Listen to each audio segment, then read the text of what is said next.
Ukrainian President Volodymyr Zelensky says his country is in a new era.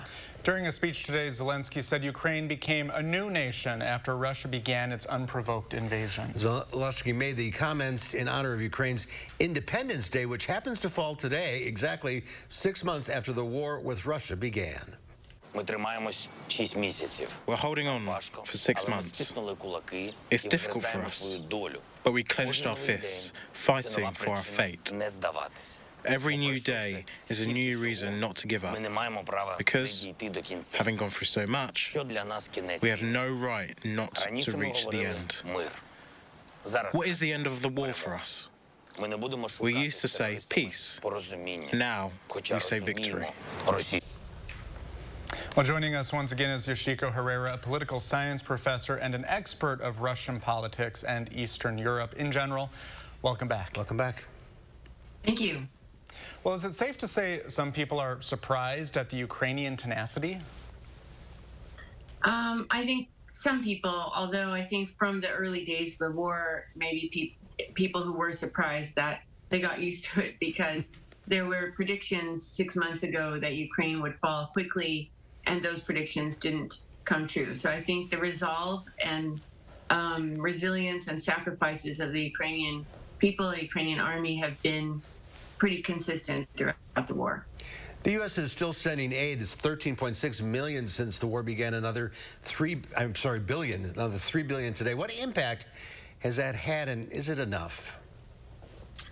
I think it's had a very positive impact, especially in the last couple of months. We've seen that the advanced weapon systems by the U.S. have made a big difference in terms of Ukrainians being able to target Russian military areas behind the front lines. So I think the military aid has been very important, has been significant. Some people are calling for more. I think there's a strategy in the way that the aid has been dispersed. I think that this announcement of $3 billion today is also kind of symbolically significant as well. Well, the Russians seem frustrated at how slow the advance has been on their end. Is that something that you're finding to be true? Yes, they've basically made no new gains for the last few months. They still control about 20% of the country, so there's still a lot of work to do for Ukrainians. But the Russians have not been able to advance almost at all, and they have been held back in some key places like Kherson. There's discussion of the Ukrainian strategy being to eliminate ammunition and supplies and things like that before starting a new offensive to take back that territory. But that sort of looks like what's going on. And I think Russia has been thwarted, at least in its goals to capture more territory than they had in the initial months of the war. So is it safe to say things are sort of stalled out at this point? I think they've stalled out for the Russian side. I think the Ukrainians, one way to look at it is that rather than just a frontal assault, they're taking a more methodical approach to limit casualties in order to reduce the Russians' ability to fight before they try to take back territory. Do we have any clarity at all on what it would take to actually end this war?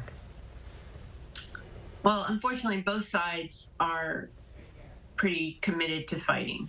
So I think there's basically no chance of some kind of negotiated peace settlement. And even if there was, we see from the Russian side that they are untrustworthy, and they lie, and they don't keep their promises. So it would be pointless, I think, to make a deal with Russia. So I think a peace settlement at this point is probably very unlikely. And I think that both sides are going to continue as much as they can. But Russia has not mobilized its population. It has sustained a lot of casualties, and there's a lot of discussion that it has limitations in the troops and the ammunition and supplies that it needs to go further. On the Ukrainian side, they are ramping up their supplies, and the number of people are committed to fighting is high. And so to some extent, it looks like, I would say, Ukraine definitely has the the edge in the sense of the long-term fight, but it doesn't look like it's going to end anytime soon. Yeah, it doesn't look that way. We'll see what the next 6 months brings. Yoshiko, thanks for being with us again. Great information as usual.